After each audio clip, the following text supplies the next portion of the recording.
wabarakatuh. Bertemu lagi dengan saya Nila di channel ini. Kali ini saya akan menjelaskan kepada teman-teman bagaimana sih cara mencari nilai regresi dan juga nilai korelasi di data statistik dalam penggunaan aplikasi IBM SPSS. Nah, kali ini saya menggunakan IBM SPSS Statistik 26. Nah, ada pun data yang perlu kita siapkan untuk mencari data regresi dan juga korelasi, yaitu adalah Excel, kemudian data yang perlu kita ambil atau yang perlu kita uji nilai regresi dan juga nilai korelasinya, kemudian dasar pengambilan keputusan, dan yang terakhir yang paling penting itu jelas adalah IBM SPSS itu sendiri. Nah, mari kita mulai. Di sini saya sudah ada data yang saya ambil pada perlakuan untuk kelas 12 Sains C di Men 1 Medan. Pada saat itu saya mengambil ini untuk menguji kemampuan mereka dalam memahami cerita dongeng gitu, dalam memahami cerita. Nah, untuk memulai mencari nilai regresi dan juga nilai korelasinya, yang pertama di sini teman-teman bisa perhatikan itu ada daftar nama tabelnya, kemudian ada nilai pretest yang nantinya akan kita berikan kode X dengan isian 0 sebagai bentuk perlakuan sebelum perlakuan, kemudian nilai post testnya setelah mendapatkan perlakuan itu dengan nilai codingnya nanti adalah 1. Nah, mari saja kita kerjakan. Yang pertama, kita copy paste dulu bagian codingan untuk sebelum perlakuan. Maaf. Nah, sebelum perlakuan, kemudian kita masukkan ke data Excel. Di sini di copy aja. Nah, kemudian kita masuk lagi ke data tadi dan ambil di untuk kode sesudah perlakuan. Kode ini jumlahnya sesuai dengan jumlah siswa yang ada di dalam kelas atau jumlah data yang akan kita analisis. Nah, berada di bawahnya ya teman-teman. Oke, kemudian kita masuk lagi ke laporan atau ke data yang ada. Nah, untuk kode 0 itu tadi di sini ada nilai pretestnya, kita ambil. Nah, kita copy nih ya. Control copy, masuk ke Excel lagi, kita paste di samping kode 0 atau di kolom kedua. Oke, kita paste di sini. Kemudian masuk lagi ke laporan, kita ambil hasil post testnya. Kita copy dan oke. Ini kita copy dan paste di sebelah kode 1. Oke. Nah, ini sudah dapat hasil datanya yang sudah kita susun di Excel. Nah, kemudian untuk memulai menganalisisnya, kita bisa copy semuanya.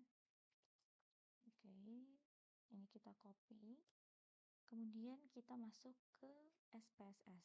Nah, di sini teman-teman, ketika nanti teman-teman membuka SPSS, itu tampilannya akan seperti ini, di mana di sini akan ada tabel seperti di Excel. Kemudian yang atas ini adalah tools-nya, dan di bawah ini adalah ada data view dan data variable.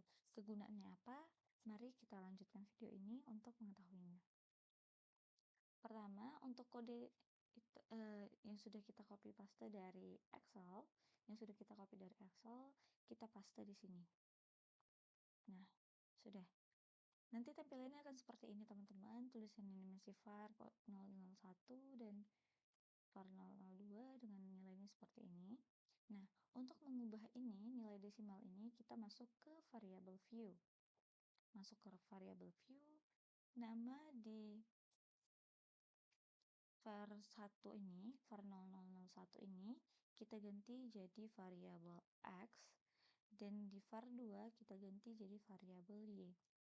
Nah, untuk desimal, itulah tadi kenapa di sini itu ada 2 angka di belakang 0, karena kita menggunakan desimal di sini 2. Nah, kebetulan data saya tidak memerlukan desimal, maka saya nolkan saja. Oke. Nah, label adalah nama dari perlakuan atau nama dari X dan Y ini tadi. Nah, X di sini saya akan menamakannya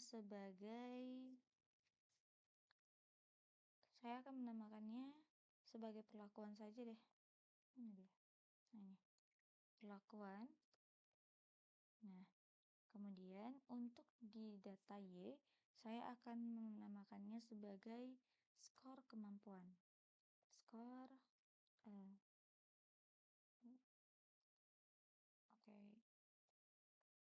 Kemampuan memahami cerita. Oke. Sudah seperti ini, kita kembali ke data view. Nah, var1 dan var2 tadi itu akan otomatis berubah sesuai dengan namanya, ya, dan sesuai coding kita tadi. Langkah selanjutnya adalah masuk ke analyze. Nah, dari analyze, karena kita mau mencari regresi, kita masuk ke regression, habis itu masuk ke linear.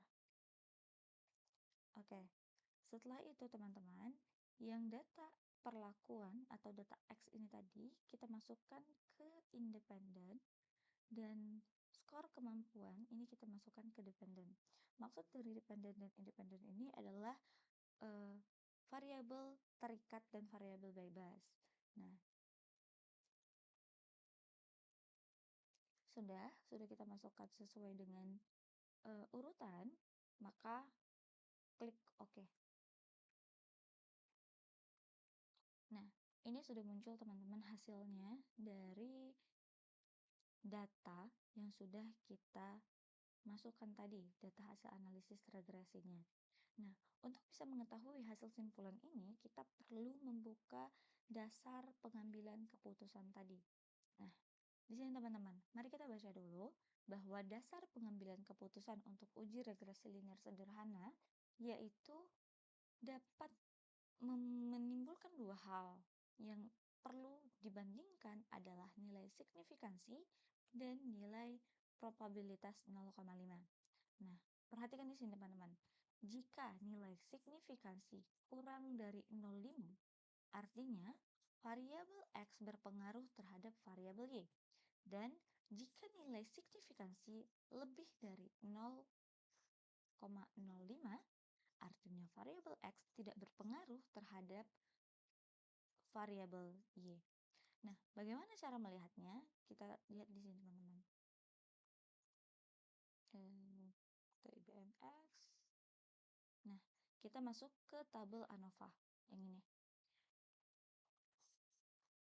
Untuk melihat itu, kita melihat di dua kolom terakhir, yaitu kolom F dan kolom signifikan atau gitu kan.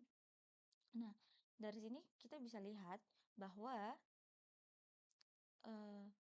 nilai signifikansinya yaitu 0,002, yang otomatis variabel X tadi memiliki pengaruh terhadap variabel Y karena nilai signifikansinya kurang dari 0,05.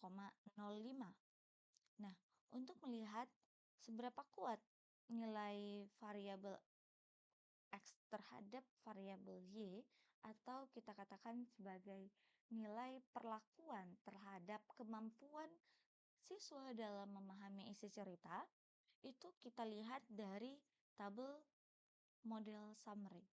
Nah, di sini di tabel model summary ini ada nilai R dan juga R square.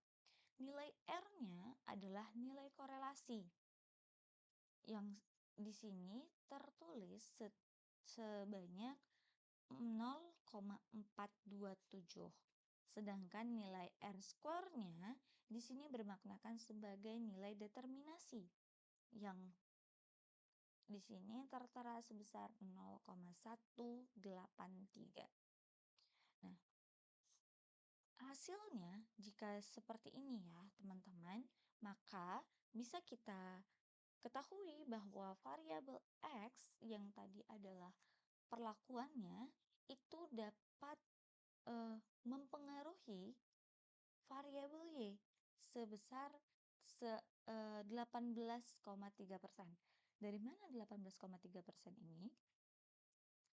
Jika 0,183 ini diubah ke dalam persen, maka hasilnya akan menjadi 18,3%. Nah, ini dapat dilihat dari nilai R-square-nya ini jika kita ubah ke dalam persen. Nah, kesimpulan akhirnya dari kedua data ini untuk uji regresi tadi, maka dapat disimpulkan bahwa dari output tersebut diketahui bahwa nilai F dan nilai F hitung, ya, nilai F hitung ini adalah sebesar 10,723 dengan tingkat signifikansi sebesar 0,002 dan lebih kecil dari 0,05. Maka, model regresi dapat dipakai untuk memprediksi variabel atau dengan kata lain, ada pengaruh dongeng berbantuan animasi visual terhadap kemampuan memahami isi cerita dan dengan pengaruh sebesar 18,3%. Nah, berhubung kami memperlakukannya itu dengan cara mengambil data siswa untuk memahami isi cerita berdasarkan perlakuannya yaitu adalah animasi visual. Nah, ini tadi adalah hasil untuk uji regresi, teman-teman. Yang kedua, kita akan memasuki uji korelasi. Bagaimana caranya? Sama seperti tadi, data yang sudah kita ambil atau kita dapatkan, ini kita masukkan ke dalam Excel. Oke. Kemudian, data dari Excel ini tadi kita copy paste, kita masukkan ke IBM SPSS. Kita masukkan dulu ini data baru ya, teman-teman. File new data.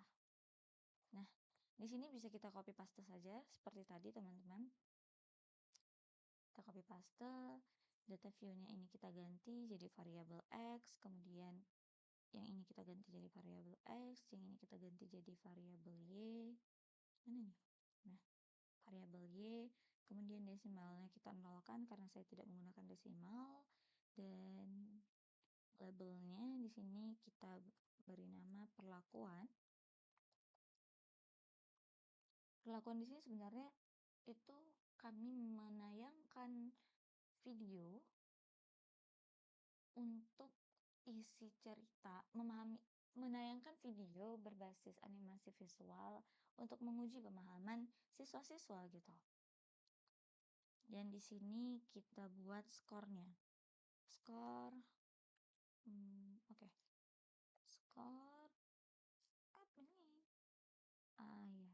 Skor kemampuan memahami isi cerita. Oke, udah semua di sini. Kita masuk ke data view. Ini sudah kembali tanpa desimal. Kita masuk ke analyze. Oke, karena kita mau menguji korelasi, kali ini kita masuk ke correlate, masuk ke brevet.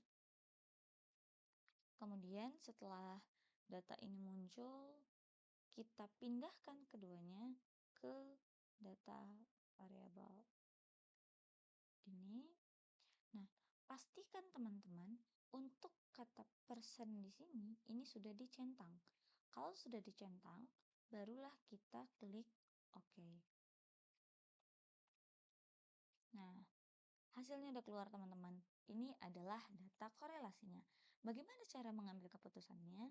Kita lihat di dasar pengambilan keputusan tadi. Di sini ada Oke, nih ada pedoman derajat hubungan.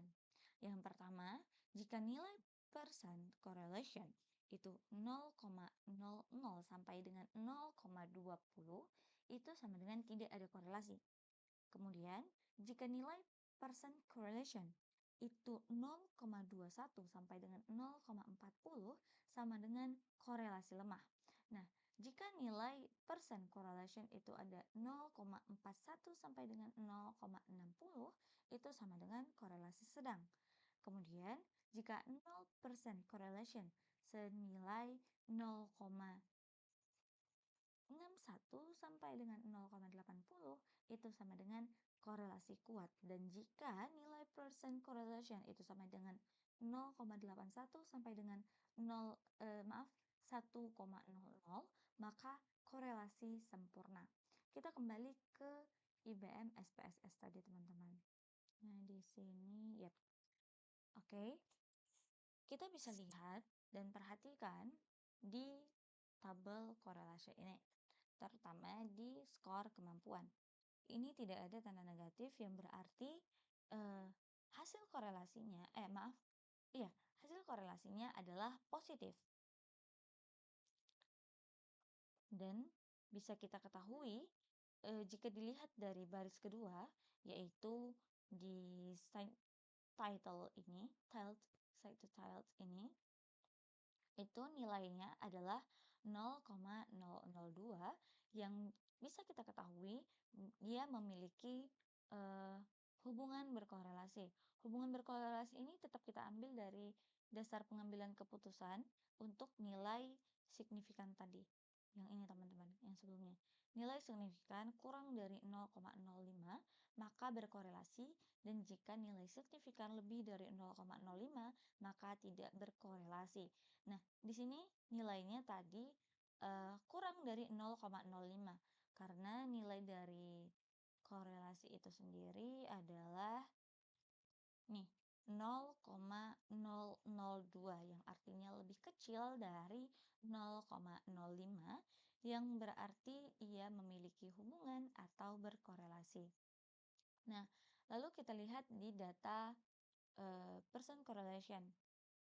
Di sini di data percent correlation, nilai variabel Y dan X itu itu adalah 0,427.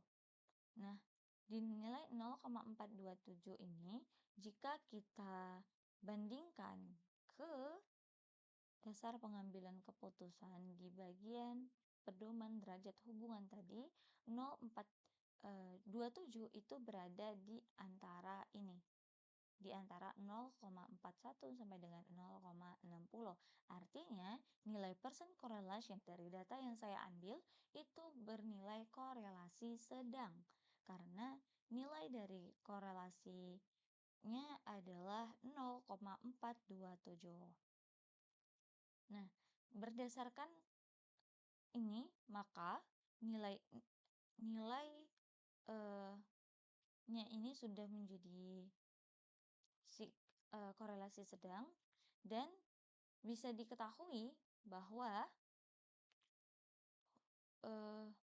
kesimpulannya yaitu bentuk hubungan dari data yang sudah saya ambil itu adalah positif karena sudah saya katakan tadi tidak ada nilai positif di sini.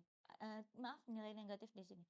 Oke, untuk mengetahui bentuk hubungan positif atau negatif ini sendiri itu bisa kita ketahui dengan hubungan negatif, yaitu semakin tinggi variabel X maka semakin rendah variabel Y, atau semakin rendah variabel X maka semakin tinggi variabel Y.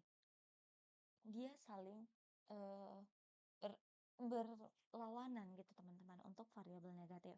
Nah, lalu bagaimana jika hubungan variabelnya positif?